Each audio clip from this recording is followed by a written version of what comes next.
I was the quiet one, the boy who sat at the back of the class, always drawing, never speaking unless I had to. If teachers called on me, I'd turn red. If someone bumped into me in the hallway, I'd say sorry, even if it wasn't my fault. And that made me a target. It started small. Pencils going missing. Laughter when I read aloud in class. Snickers when I mispronounced a word. I thought it was normal. Kids tease each other, right? But then it got worse. By the time I was 12, it was daily. Getting tripped in the cafeteria. Someone yanking my backpack open in the hallway, spilling my stuff across the floor. Sharpie scribbles on my locker. Loser. Freak, crybaby. Every day was a new humiliation. Every day I walked home with my head down. Fists clenched, eyes burning but refusing to cry. I didn't tell anyone. Not my teachers. Not the principal. Not even my mom. Especially not my dad. He was a man who believed in toughening up. A man who'd grown up poor, hard, and angry, and wore his pain like a badge of honor. If someone hits you, he'd say you hit back harder. If you cry, you lose. Pain makes you stronger. I knew if I told him what was happening, he'd be furious. Not at them, but at me. He'd call me weak. Useless. You might even say I deserved it. So I kept it inside. One night, after another brutal day, I came home with my shirt torn and my knees scraped. He looked at me from the porch, arms crossed and beer in his hand. "What the hell happened to you?" he barked. "Tripped," I muttered. He scoffed. "Then maybe learn how to stand, son." That was it. No concern, no hug, just disappointment. It wasn't just the kids at school. It was him too. Different weapons, same damage. At least the bullies hit my body. My dad hit my worth. Still, I tried. I really did. I joined a self-defense class. I stopped drawing. I walked faster in the halls, stared straight ahead. I tried to blend in, disappear. But they always found me.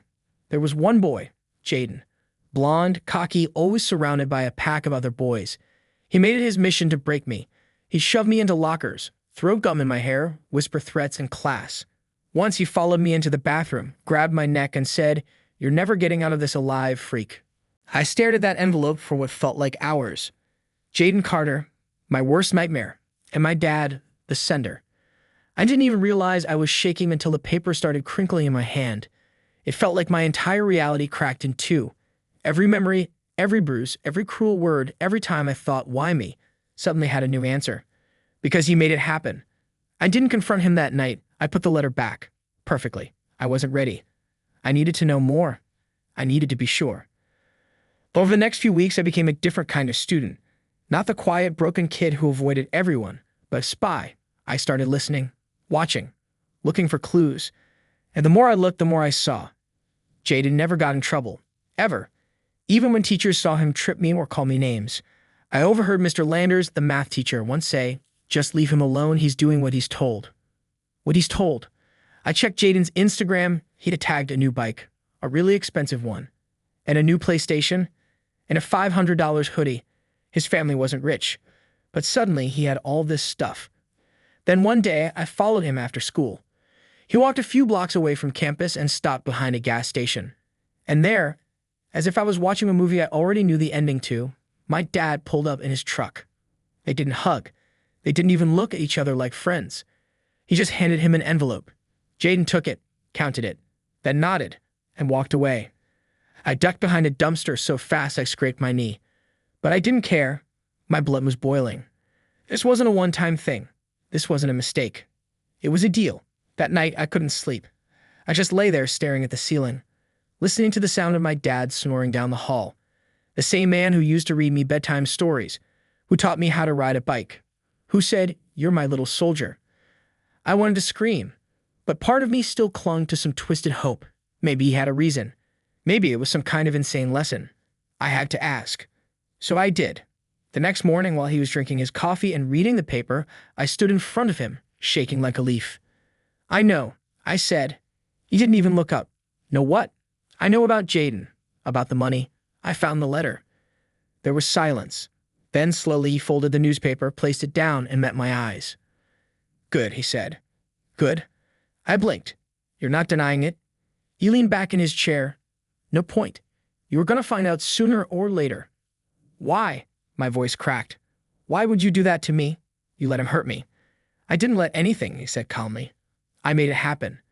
My legs went weak. I grabbed the back of a chair to stay standing. You don't get it, son, he continued. You're soft. This world isn't made for soft people.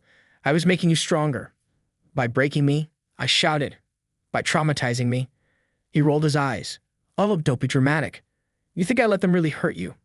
I gave instructions. No serious injuries. Just pressure. Stress. The real world's full of it.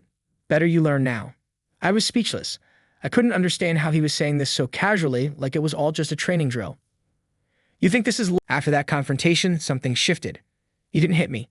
He didn't yell. He didn't even try to defend himself anymore. He just watched me differently, like I was a project halfway built and he was waiting to see if I'd break or survive. I tried to leave the house again the next day and he stopped me at the door. Were you going? Out. With who? I stayed silent. He looked at me for a long second and shut the door. Locked it from the inside. I stared at the deadbolt. Seriously.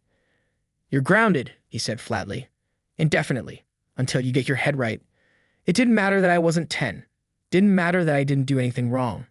I was a prisoner now. From that day forward, he didn't treat me like a son. He treated me like a threat. Someone to manage. Control. He'd take my phone when I wasn't looking. Read my messages. Set up parental controls on the Wi-Fi. If I changed the password, he'd shut the router off. And school. That was worse.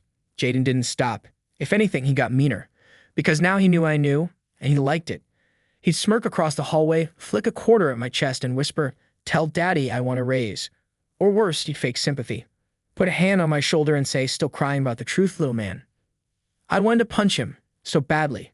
But I didn't. Because I didn't want to prove my dad right. So I started writing. I had an old sketchbook I used to draw in as a kid.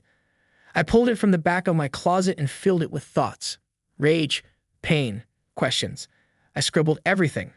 Pages and pages. It was the only place I felt sane. And then the lock changed. One day after school, I came home and found my bedroom door had a new deadbolt. On the outside, I froze. I turned the knob. It still opened, but that wasn't the point. The lock was for me, to keep me in. I walked into the kitchen and asked him directly, "Why is there a lock on my door?" He didn't even flinch. "You've been sneaking out at night." "No, I haven't." "Then you got nothing to worry about. You're locking me in my room like a prisoner." He shrugged. "I'm protecting you. From yourself." That night, I didn't sleep. I stared at the door. Every creak of the floorboards outside made my stomach twist. I felt like I was in a horror movie. Like I'd wake up one day and the door just wouldn't open. I thought about running, about packing a bag and escaping through the window. But where would I go? I had no money. No one I trusted. No one who knew what was really happening. Because who would believe it? My dad pays people to bully me. My dad put a prison lock on my door. My dad thinks trauma is character building. It sounds insane until you live it. One night, I snapped. He came into my room after dinner, tossed my sketchbook onto my bed and said, "Cute diary. Maybe you should try growing up instead of whining on paper."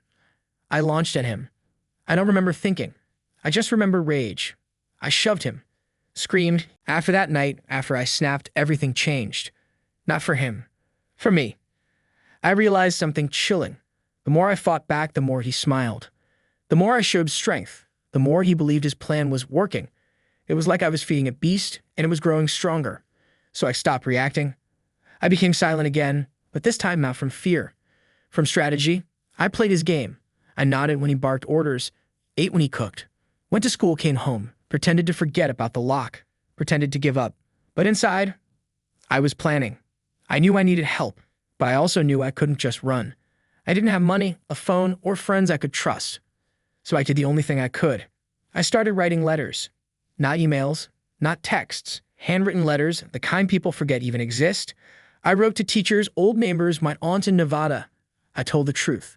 All of it. The bullying. The payments. The lock. The bruises on my soul. I begged them to believe me. But I didn't mail them yet. I needed to be smart. One wrong move and he'd find out. So I hid them in the vents under my bed. Rolled tight, wrapped in plastic. Every week I added more. But writing wasn't enough. I needed proof. So I waited, watched, and one afternoon I followed him again. Not to the gas station this time, but to a diner across town. He met someone.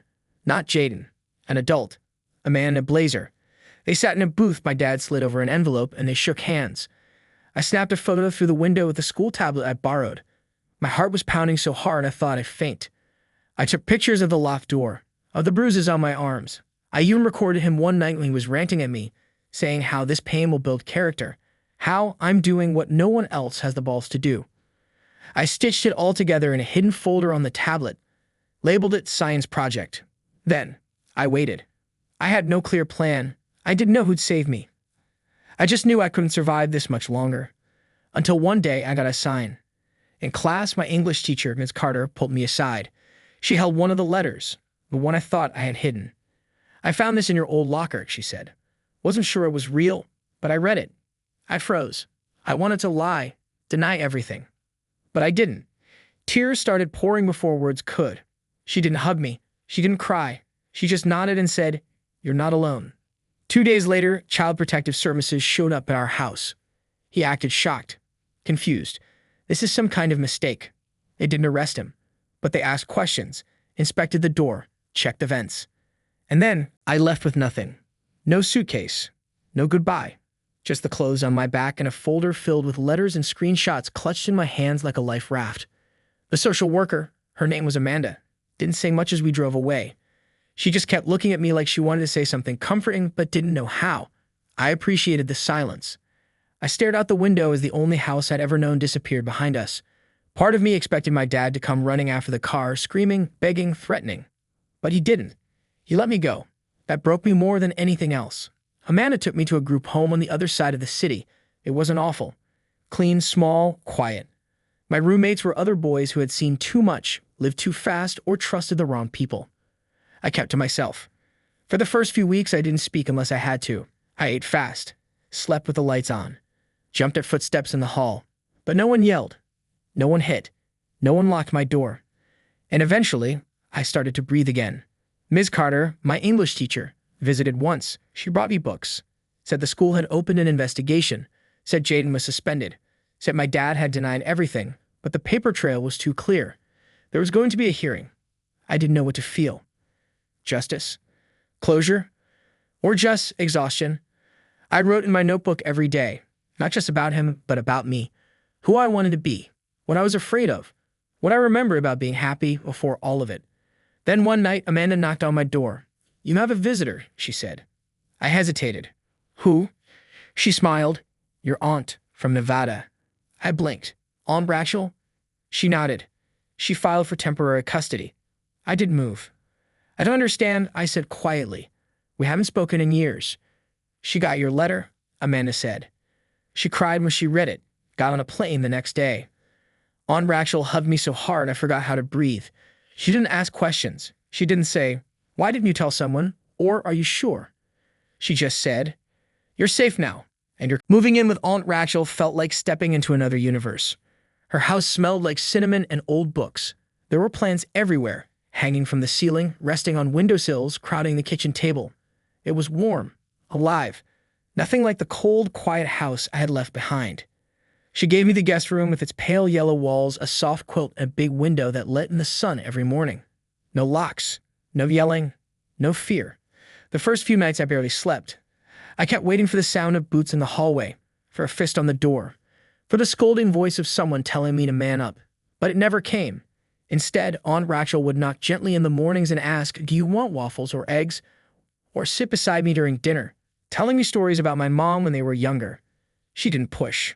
She didn't pry. She just let me be. And somehow, that was exactly what I needed. School was different too. I transferred to a new one, across town, where no one knew me. No Jaden, no whispers, just clean slates and unfamiliar faces. At first, I kept my head down. Didn't talk much, but slowly things changed. There was a girl in my art class named Leela. She liked drawing mythical creatures and always had graphite on her fingers. One day, she asked if I liked dragons. I said yes. She handed me a sketch and said, "This one looks like it's been through hell. I like him." We started talking. Then came Mr. Whittaker, a school counselor. He didn't ask me to talk about the past. He just said, "You've been through a storm. That doesn't mean you're broken. It means you're still here." I cried the first time I heard that. But it was the good kind of cry, the healing kind. Therapy came next, real therapy, not lectures disguised as tough love. I talked about my dad, the bullying, the letters, the fear, the guilt, how I sometimes still... The call came on a Tuesday afternoon. I had just finished drawing a two-headed griffin when Aunt Rachel knocked on my door. She had her phone in her hand and a look in her eyes I hadn't seen before. Not fear, not pity, something in between. "It's your dad," she said quietly. "The court hearing is in 3 days. You're not required to attend, but they're giving you the option." My heart dropped. I hadn't heard his name in weeks, hadn't seen his face in longer. Just the sound of "your dad" made the walls feel closer. "Why would I go?" I asked, my voice tight. Rachel sat down beside me. "You don't have to. But if you want to speak, to say your side out loud, officially, this is your chance." I didn't answer right away. That night I stared at the ceiling again, just like I used to, but it felt different now. The air wasn't heavy. The shadows weren't watching. Still, my mind wandered. What would I even say to him? Would he be angry? Would he try to manipulate me? Would he look at me like I was still weak, or worse, like I had finally become what he wanted? I didn't want to see him, but I needed to. I needed him to see me. 3 days later, I wore a black shirt and clean jeans. Aunt Rachel drove me to the courthouse in silence. Her hand rested on mine the whole way. When we arrived, my hands wouldn't stop shaking. The courtroom wasn't what I expected. Smaller, less dramatic. Just wooden chairs, blank walls, and a judge who looked like he'd rather be anywhere else. And then he walked in. My father. Same posture, same boots, same steely face.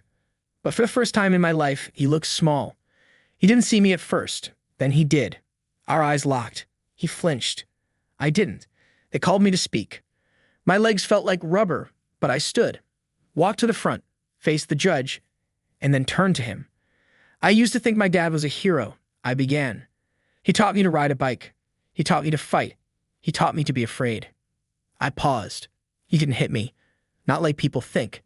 He hired others to do it, paid kids to humiliate me, monitored everything I did, locked me in, said it would make me strong. My voice shook, but not with fear, with anger, with power. He broke me. Over a week after the hearing, I got a letter in the mail. No return address, just my name written in my dad's sharp, familiar handwriting. I didn't open it right away. I stared at it for hours, left it on my desk, moved it to a drawer, took it out again. Aunt Rachel saw it but didn't say a word. Eventually, curiosity, or maybe something deeper, won. I opened it. "You're probably expecting an apology. I won't give you one. I did what I thought was right. You were weak. I had to teach you. But you surprised me. You stood up. You fought back. You won. Maybe that means I did my job. Maybe not. Either way, you're not a boy anymore. Kid, that was it. No, I love you. No, I'm sorry." Just the same twisted logic that had shaped my childhood. But this time, I didn't feel broken. I felt free. He didn't know my pain anymore. He didn't get to decide what it meant. I did. I took the letter, folded it neatly, and tucked it into the back of my sketchbook. Not to hold on to him, but to remind myself of who I used to be. A few days later, the court sent the verdict. He was barred from contacting me. Jaden and the others were called in for intervention programs, and my records were sealed under protective status. It was over, or at least that chapter was. I wasn't magically healed. I still flinched when people raised their voices. I still had nightmares. Some days I'd hear a phrase or see someone in a baseball cap and my whole chest would tighten. But I had something I never had before: control. I could decide who to trust, who to talk to, who I wanted to become. And more than anything, I could decide who not to be. One night, Aunt Rachel asked me, "What do you want to do with all of it?" The story, the pain, the strength. I didn't answer right away. But later that night, I opened my laptop and wrote the first sentence of a new document. My dad paid people to bully me, to make me stronger. This is what really happened. It's strange how healing doesn't come with a finish line. There's no sudden "you did it" moment, no parade, no bell that rings. It happens quietly, slowly, almost invisibly, like the way a bruise fades, one shade at a time. After the court hearing, I kept waiting to feel complete. Like now that I'd stood up to him, spoken my truth, I'd be whole again. But the truth is, I wasn't. I was just free. And freedom, I was learning, is not the same as peace. The nightmares didn't vanish.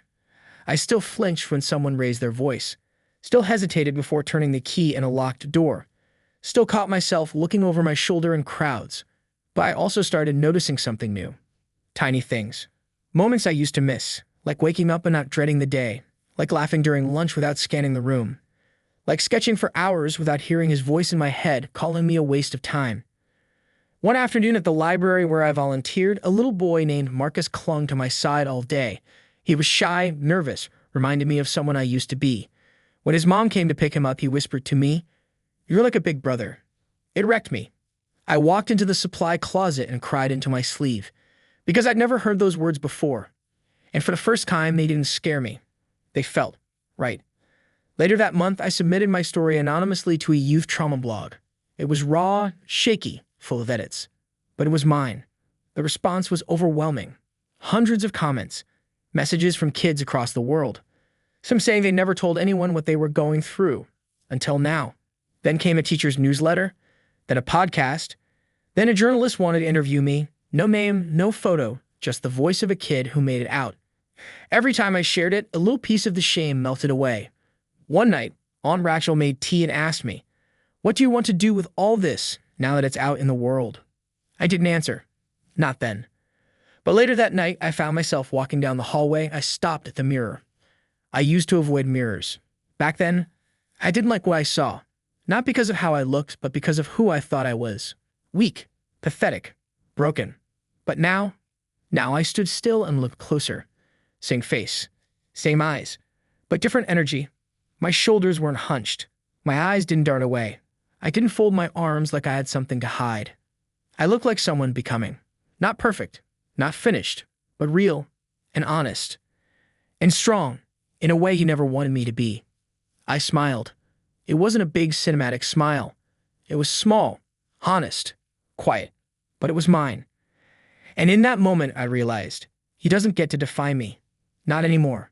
That's my job now. Some people think survival is about becoming tougher, stronger, colder, sharper. Like trauma is a forge and pain is the hammer. But that's not how it works. I didn't become stronger because of what my dad did. I became stronger in spite of it. Because of the people who believed me. Because of the teacher who found my letter. Because of the aunt who dropped everything to make room in her home and in her heart. Because I found my voice after years of being told it didn't matter. Sometimes I still think about him. Not every day, but sometimes. I wonder if he regrets anything. If he even knows what regret feels like. If, when he's alone in that empty house, he hears silence or my voice echoing from the courtroom. I used to want revenge. I used to imagine success as a kind of punishment. That one day he'd see me on TV or hear about me in the news and realize what he lost. But now, I don't need him to know. Because my life, the one I'm building, isn't about him. It's about the quiet victories. The mornings I wake up without dread. The days I help someone feel less alone. The art I make that's just for me. Not to prove anything. Not to please anyone. It's about Marcus clinging to my sleeve. About Leela handing me a dragon sketch. About Rachel calling me kiddo when she forgets I'm not 12. It's about writing. Not to scream anymore, but to share. Not to process pain, but to offer light. Because if someone out there is still locked in that room, if someone is still trying to figure out why the people who should protect them are the ones who hurt them most, they deserve to know. You're not crazy. You're not weak. And you're not alone. I was once just a scared kid behind a locked door, begging for the world to see me. Now I leave the door open, and I'm not stronger. I'm just free.